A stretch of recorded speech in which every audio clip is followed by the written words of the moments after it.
Welcome to the DIY3DTech.com channel. Welcome to this edition of DIY3DTech.com. This episode is going to start our first practical 3D printing video in this series. Basically, the series is I'm going to take and produce a video on a practical solution for utilizing 3D printing to solve a problem. So here's where I decided actually to start out my first problem. So this is my utility room in my house. So got the furnace over here, got a couple water heaters here, and we were having some plumbing issues, so I had a plumber come in and rework some stuff with the furnace, and basically this is what I got out of it. So basically the condensation and humidifier run out this tube and dump into this floor drain.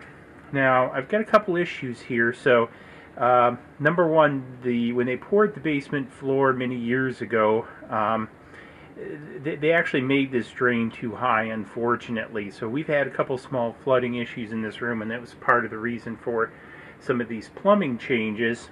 And so this has been kind of one of the issues here. So I want to keep this as low as possible as part of my criteria. And so this is sort of what I came home from a business trip and found that the plumber had left me with. So sort of interesting, and I did make a little bit of a change because actually this was sitting on top of there, and that pipe was actually dumping on top. And you can see from some of the around it that not all of it was making it into the hole. So I pulled the cover off and just let it drop into the hole like that. But that's not attractive looking nor really safe, because again, stuff can fall in there, etc. So so I thought, geez, I've got a 3D printer, why not make something for it? So basically that's what I did. So I decided this is going to be the first project, and so I'm going to make a cover for this. Now again, I kind of want to share some of the practical aspects when you're designing for the real world.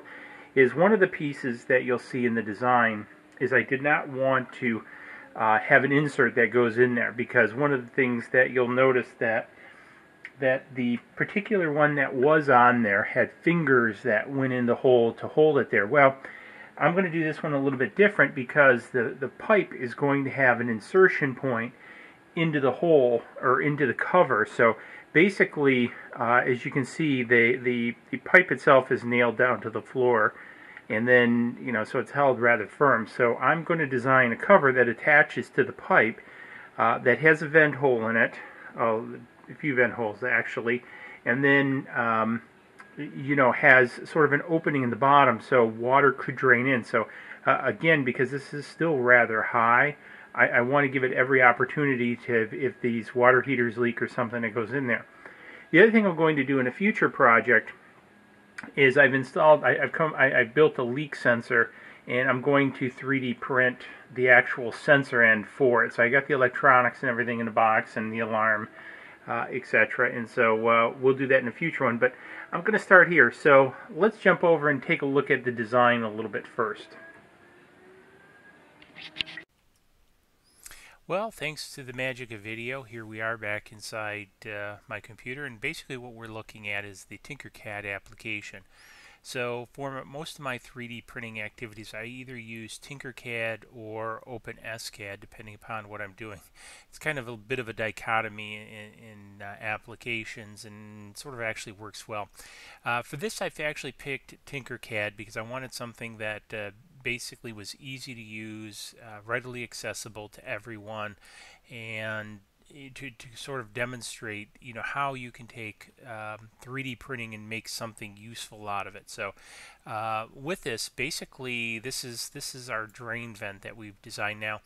As part of these series, I not only want to talk about the 3D printing of the object, however the logic and the design of the object also. So I think that's as important as printing it itself, because I think this is one of the cool things when you go about designing a solution to a problem, that you take into account different aspects, because sometimes it's some of the smallest aspects that really make the design successful. So let's take a look at what we have here. So in short, basically we've just started out with a circular object that we've created the base out of here.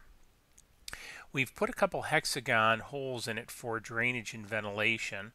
I actually started with circles here rather than hexagons, and I decided to change it. I did print one out. I wasn't happy with the circles because the circles tend to collapse in size a little bit, so I've made the hexagons a little bit more open, and frankly, I think it looks cooler as a product this way, because again, I think this is one of the things when I did the circles, it kind of looked like I just drilled a whole bunch of holes even though they were ordered and everything, where this gives the whole product a little bit more aesthetic.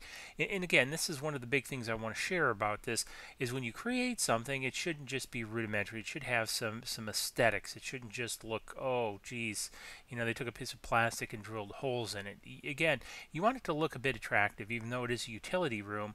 You know, when I show this to somebody, I wanted to look at that and go, ooh, where did you get that? You know, because who knows? This may be the next fodder for Shark Tank. I don't know. So, and if I see anybody have this on Shark Tank, I'm going to come look you up. Anyways, so that was the logic behind that. Also, as mentioned in the intro portion of the video, I didn't put any fingers here because I really don't see the need for it, and also I wanted to give the opportunity for you know, a little additional space, because this won't sit perfectly flush on the concrete floor, so it'll provide opportunity if there is an overflow, say of the water heater or something like that, that it can actually run in a bit underneath here too, as well as into this grating. The other piece is this opening. So basically what I did is I created an opening that was large enough for the 1-inch pipe to go in from the furnace. Basically it enters here. I'm going to put some silicone around it to firmly attach it to the pipe. So the pipe is going to hold it rigid on the floor and keep it from moving.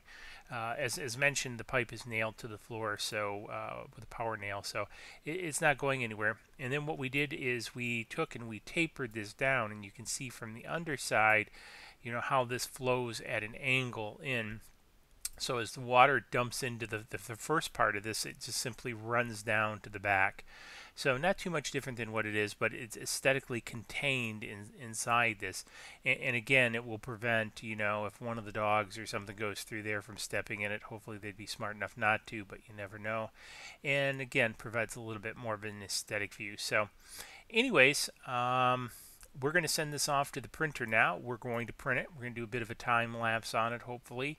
I have it printing right now, and once it's done, we'll show the video of it being printed in time lapse, of course, because I think the print time on this was about 3 hours.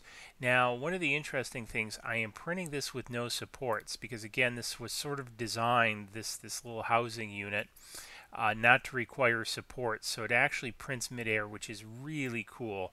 I did a time lapse of the original one with the circles in the back, and it's really cool how this appears just to form in midair. So anyways, hopefully you enjoyed that video. Stick around to the end, and then we'll actually show it installed. I will also put this up on Thingiverse, because this is a standard drain size, and the 1-inch pipe out of the furnace for the condenser and humidifier is also standard size. So I think other people can get some good use out of this.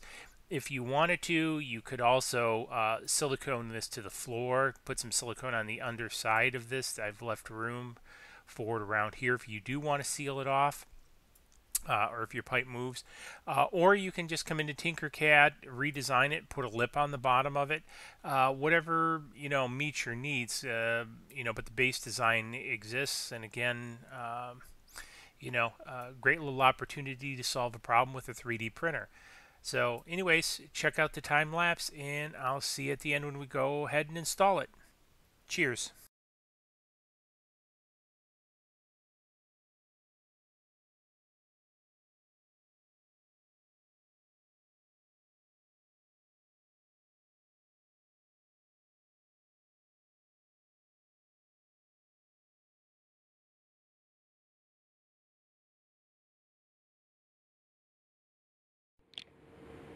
Okay, through the magic of video, we're back. You've seen the the real quick time lapse of the printing of this, I hope. I hope it came out okay. So I still have to process it. So anyways, we have the completed product here. It turned out actually very nice, very, very flat. Printed this out of ABS, 2 mil height. 30% infill, which isn't a big deal because it doesn't have to be too structurally sound because it's pretty thin. You see, we got the honeycombs here for the back part for ventilation. And you know, I have to admit something. When I was shooting the other video, I actually dropped something down that hole. So this does have a practical purpose. I could not believe it, as I was talking about in the other piece. So anyways, just wanted you to see it. Here it is in real life. We designed this from the ground up on TinkerCad. Again, I am going to put this up on Thingiverse. But let's go ahead now and install it and take a look at it after it's installed. Okay, so we're back. I think this is running. Hard time seeing the counter. Yep, it's running. So I want to make sure I'm taping this. So we have it installed. Basically what we did is we just put a little silicone sealant around the 1-inch pipe just so it had positive adherence and wouldn't leak back through this just in case, and also hold it there pretty solid. Also with the silicone, if I need to take that off for some reason or it breaks, I can just, you know, kind of twist it off and it'll come off pretty easy. The other thing that I want to mention in the design of this, because again, that's what this series is really about, is really talking about the design and using 3D printing as a means to solve a problem, is this has to run downhill for this water to run out. So this piece, this is one of the reasons I forgot to mention when I designed the piece, is very close to the bottom. So there isn't a lot of uplift in this lip, so it just kind of runs out and into the drain. So again, that's something else you have to keep in mind when you're designing something like this, is how will that work. So again, you know, we have the hexagonal vents here for ventilation and water drainage, which is pretty good, which actually I think it gives me more surface area than the metal one does. Also, the water, if it needs to, could you know, if the water heater were to leak, now I don't want to jinx myself, you know, could also infiltrate underneath this. So really what this is doing is just providing a streamlined means of venting, or not venting, but dumping the water in there, keeping it relatively covered so things, larger things don't fall in like did earlier, and then also provide ventilation so as the water falls in, you know, some of the air can come back out so it doesn't get vapor locked. So anyways, hopefully this video was helpful. First one in the series, so might be a little bit rough, but I've got other ones planned where, again, the idea is really to talk about design and using 3D printing to solve a real-world problem. So rather than, you know, print various toys and things like that, one of the things I really want to do is show how 3D printing, laser cutting, CNC can be really productive things. I think, you know, a lot of you guys out there know this already, but a lot of the new folks coming up in the ranks and everything, I kind of want to, you know, be able to help them jumpstart sort of their activity. So anyways, if this helped you out, again, please give it a thumbs up. Greatly helps us make more of these videos like this because people can find it easier on YouTube, and the more people that find it, the more subscribers. You kind of get the idea. And again, so subscribe, a lot more of this coming. Also, if you have something that you're interested in, maybe me potentially looking at building, whatever, hey, leave a comment below. I'm happy to do it, see what it turns out. Some of my things that I'm looking at are drawer handle extenders, things for the east trough, again, just various household projects, sort of like this, that need to be done, that's problematic, that something sort of doesn't fit, that you need sort of a niche product for that little bit of something that you can't just go to Home Depot and get. So again, leave comments below. Thanks for watching. Cheers.